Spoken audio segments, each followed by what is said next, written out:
8 जुलाई को पेपर दिया था। फिर उसके बाद 7-8 दिन बाद पता चला कि इसमें रोक लग गई है। लड़कियां रोज जाती हैं और लड़कियों को भगा दिया जाता, डंडों से पीट पीट के उन्हें भगा दिया जाता। लड़कियों की कोई पुकार नहीं सुनी जाती है। आखिर सरकार नहीं सुनेगी तो हम लोगों को क्या होगा। वैसे तो बोलते हैं बेटी बचाओ बेटी पढ़ाओ, अब जब इसमें बेटियां फंसी हैं तो क्या करें लोग। सरकार को इससे कोई लेना देना नहीं है कि लड़कियां क्या करें, कैसे करती हैं, कितनी मेहनत से पेपर देने जाती है बस में धक्के खाते हुए। 9-9 किलोमीटर रामा गोविंद जाते थे ट्यूशन साइकिल से, तो 35-40 हज़ार रुपये मेरे खर्चे हो गए कोचिंग का। और हम लोग जो फॉर्म भरे वहाँ गए पेपर देने, वो अलग। नमस्कार। देश में इस वक्त हर राज्य में हर जगह पर युवाओं का आक्रोश देखा जा रहा है। किसी राज्य में परीक्षाएं हो गई हैं तो रिजल्ट नहीं दिया गया, और कहीं किसी परीक्षा को लेकर पेपर लीक के मामले चल रहे हैं। इसी बीच मध्य प्रदेश में भी एक मामला है एमपीपीएनएसटी का, जिनकी पीड़ित हमारे साथ हैं इस वक्त। ये रीवा जिले के शिल्परा की मांडवी है। इनसे आज हम बात करेंगे इनकी क्या समस्या है। एमपीपीएनएसटी का इन्होंने 1.5 साल पहले पेपर दिया था और आज तक इनका रिजल्ट नहीं आया है। तो सबसे पहले आप अपना पूरा नाम बताइए। जी, मेरा नाम मांडवी समदरिया है और मैंने 2022 का पेपर हुआ था। 2023 में एमपीपीएनएसटी का मैंने पेपर दिया था। लगभग 1 साल हो गए हैं, अभी तक उसका रिजल्ट नहीं आया है। क्या कैसे एडमिशन लिया था आपने? किस साल एडमिशन लिया था? क्या एग्ज़ाम हुआ था? जी, मैंने इसका फॉर्म आता है सरकारी, जो मैंने इसका फॉर्म भरा था, और मेरा पेपर 7 से 9 जुलाई के बीच में हुआ था।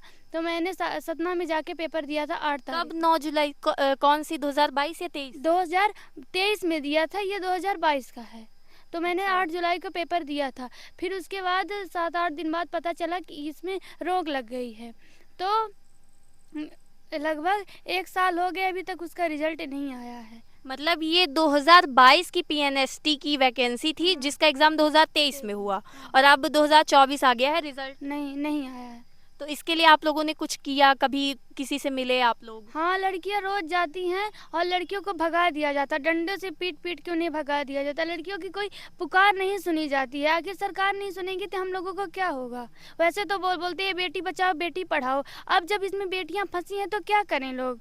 सरकार को इससे कोई लेना देना नहीं है कि लड़कियां क्या करें, कैसे करती हैं, कितनी मेहनत से पेपर देने जाती है बस में धक्के खाते हुए, फिर भी इनको कुछ नहीं। हम लोगों को कितना पैसा लगा, कोचिंग किए, यहाँ से हम लगभग 9-9 किलोमीटर रामा गोविंद जाते थे ट्यूशन साइकिल से, लेकिन हमारी कोई पुकार नहीं सुन रही। तो हमारी विनम्र निवेदन है सरकार से कि हमारी पुकार को सुना जाए, हम रिजल्ट को जारी किया जाए, ये मेरी मांग है सरकार से। कैसे आप मतलब पढ़ाई करती थी? आपने बताया कि आप 9 किलोमीटर दूर यहाँ से साइकिल से जाती थी, तो वो किस चीज़ का ये कोर्स होता है? इससे क्या बनते हैं आगे चलकर? आपको इसके बारे में कैसे पता चला? ये पीएनएसटी होती है, प्री नर्सिंग सिलेक्शन टेस्ट।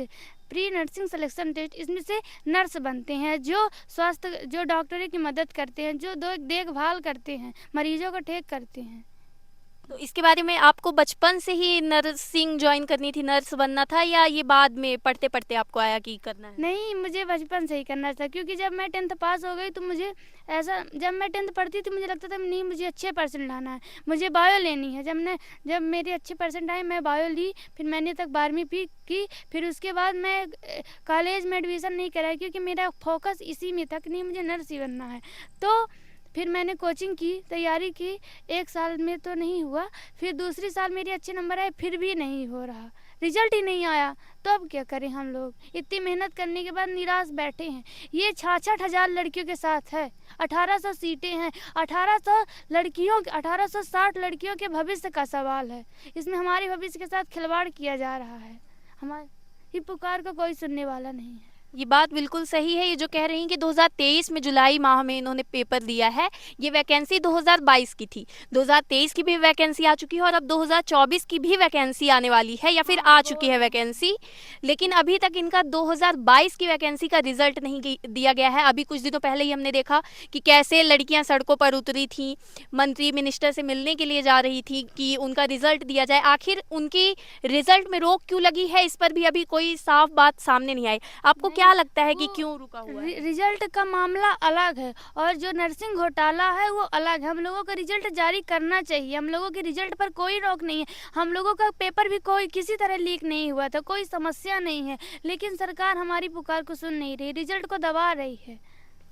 ये सही बात है कि एमपीपीएनएसटी का कोई भी ऐसा मामला सामने नहीं आया है कि इनका रिजल्ट आखिर रुका क्यों है। आपके वैसे घर में कौन कौन है, क्या क्या आपने पढ़ाई की है स्टडी में? मेरे घर में मेरी मम्मी पापा हैं और मेरे 2 छोटे भाई हैं।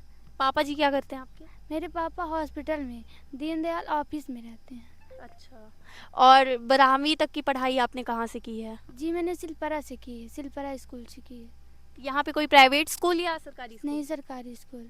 तो अब ये स्थिति है कि 12वीं तक सरकारी स्कूल से इन्होंने पढ़ाई की। घर के हालात, कुछ आर्थिक स्थिति अच्छी नहीं रहती है, तभी माँ बाप जो होते हैं वो बच्चों को सरकारी स्कूलों में डालने की कोशिश करते हैं, क्योंकि जब सरकार ने व्यवस्थाएं उन्हें दे रखी हैं तो उसका उपयोग करना चाहिए। इसके बाद इन्होंने सोचा कि ये नर्स बनना चाह रही हैं, तो कॉलेज में एडमिशन नहीं लिया, फॉर्म वैकेंसी आई, इन्होंने फॉर्म डाला, एग्ज़ाम दिया, कोचिंग की, तैयारी की।